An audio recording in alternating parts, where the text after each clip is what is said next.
Hey, folks, good morning and welcome to an episode of Steelers Morning Rush. I'm Alan Saunders. It is Thursday, September 4th. It's hard to believe.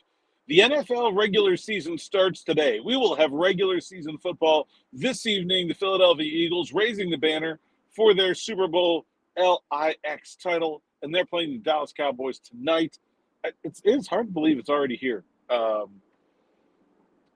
feel like we just got to training camp, but it has been a long time since we'll watch some regular season football, and I'm excited about that. We get the Chiefs tomorrow night from Brazil, and then the rest of the NFL season, including the Pittsburgh Steelers, start on Sunday, 1 o'clock kick from the Meadowlands in New Jersey against the Jets. I'll be there with SteelersNow.com. Let's talk about the 2025 season for the Pittsburgh Steelers. We talked yesterday about what I considered to be a lack of optimism from Steelers fans, and several of you in the comments pointed out, Alan, you always tell us, no, this team isn't the Super Bowl contender. So maybe I'm just wearing off on you. Maybe it's my fault. Maybe I'll take that. No, I don't believe this team is a Super Bowl contender. Not a realistic one anyway. I'm just used to having to deal with much more rampant, irrational. Like, I would say that right now, there's 32 NFL teams. There are 28 irrationally optimistic fan bases. The Pittsburgh Steelers just happen to not be one of them. But let's talk about the 2025 season and what you would consider a success. I think for most teams, that's pretty easy to figure out, right? If you're the Buffalo Bills, at least get to the Super Bowl with Josh Allen. If you're the Baltimore Ravens, you feel like you should at least get to the Super Bowl with Lamar Jackson. If you're the Kansas City Chiefs, anything short of winning one is going to feel hollow, right? And so, but where are the Pittsburgh Steelers in that? Obviously, no one's going to be upset if they get to the Super Bowl and don't win it compared to where they're starting with expectations. But it's interesting because a lot of teams in the Steelers sort of place in the NFL pecking order. Let's pick a team that has a similar projected win total. The Jacksonville Jaguars. If the Jacksonville Jaguars just look better than last year, maybe get to the playoffs and don't win a game, but they show progress, they're headed in the right direction. Trevor Lawrence gets himself into the MVP conversation, or Travis Etienne rushes for 2,000 yards, or whatever. Like, there are things that can make them feel good about the future beyond this season that don't involve necessarily where the team finishes. The Steelers have a lot of young players, and I think the core of it, what is going to be the future of this team, is already in Pittsburgh. But I'm not sure there's a lot of that in Pittsburgh because the defense is older, and the defense should be dominant right now. There's no reason for the defense to not be dominant. But the offense, so much of it is predicated on Aaron Rodgers. I mean, if Jalen Warren goes off for 2,000 yards, I mean, I think people feel good about that. But I'm not sure I'm expecting that either. I think,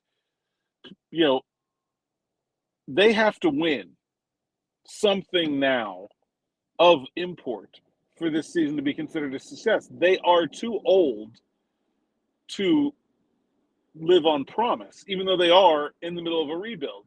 Like, they've gone out and gotten so many key older players, expensive older players. Rodgers not that expensive, but Jalen Ramsey expensive. Expensive to acquire additionally. That it will feel like a loss if they are not able to win something significant. I don't think there's any amount of we'll get them next year in this Steelers team, even though they are a franchise that is fundamentally still in build for the future mode, even though they're making a lot of splash moves for this season. I think they've really sort of put themselves in a position where it will be hard to call this season anything other than a failure if they don't win a playoff game, unless, like, you get into some real weird circumstances. Like, you can lose a playoff game because Patrick Mahomes had the best game of his life. You can go into the playoffs and Rodgers and four other people get injured in that playoff game, and you lose by a field goal, and you say, "Oh, well, that was some bad luck." But in general, I think they need to set themselves up and put themselves in a position to win a playoff game. And I think part of that happens in the regular season. Part of being able to win a playoff game is, look, Look at the teams the Steelers have played in the playoffs the last 3 times they've gone. At the Chiefs, at the Bills, at the Ravens.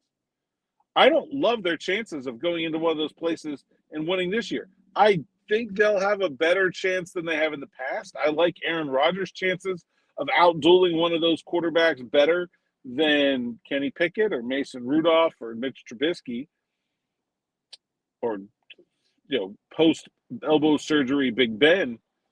But, would it kill them to get a playoff game against a team that's not that good? Would it kill them to finish 4th in the AFC and get a game that's winnable? I think they can beat the Houston Texans. I think they can beat the Jaguars. I think they can beat the Bengals. There's plenty of teams that are in the playoff picture, the Chargers, the Broncos, that I think the Steelers can handle. But they've just got to get in a position where they're not going in the first week of the playoffs on the road to a team with a generational talent at quarterback at home and some of the hardest places to play in the entire NFL. That's not a circumstance for winning. So if they do that and they don't win, I still think that's a failure. Like if they go win 12 games and lose to the Texans, I don't know how you call that a success, even though they won 12 games. I just think they've got to win a playoff game. I really feel like that is, to me, if the Steelers did not have this lengthy playoff drought, I think they honestly would have approached this offseason differently. I think they are a team that is fundamentally in rebuild mode, but that one is that it's so upset about its own lack of playoff success that it has gone out and spent tens of millions of dollars to try to find a way to stay competitive through a rebuild, to try to find a way to win a playoff game through a rebuild. And when the object of what the team has done is that clear, I don't think you cannot complete it and still call the season a success. That's just my opinion. I want to know what you guys have to think or have to say. So let me know in the comments whether you think what you consider the barometer for a successful 2024 season for the Steelers. And maybe we'll talk about this with Smitty and DB on Friday when we give our predictions for Steelers Jets. Don't forget, tonight at 8 p.m. on this channel, debuting Pelusi's Pick'em with Jolie Pelusi, who is very excited about doing some fantasy content, some daily fantasy content, some player prop content, some betting content. I'll be on board with her, at least for the first couple weeks. And then we'll get Smitty and DB in the mix as well. So that's at 8 o'clock. Of course, Steelers Afternoon Drive coming up at 6. Me and Smitty, no guests today, just your boys. I think you guys can handle that. All right, that's enough for this morning. Until next time, thanks for listening, thanks for watching, and enjoy.